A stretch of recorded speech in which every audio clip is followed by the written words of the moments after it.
Using Discord gift cards is a straightforward process that allows you to add funds to your Discord account for purchasing games, subscriptions, and other services.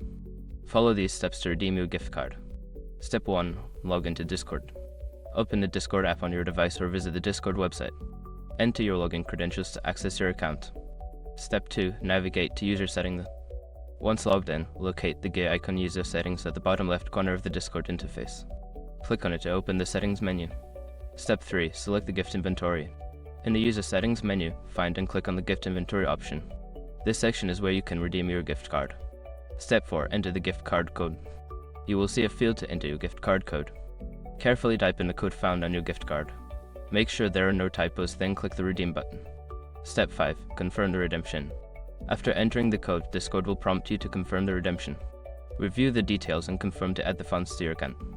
Once you have completed these steps, the funds from your Discord gift card will be available for use. Enjoy your purchases on Discord.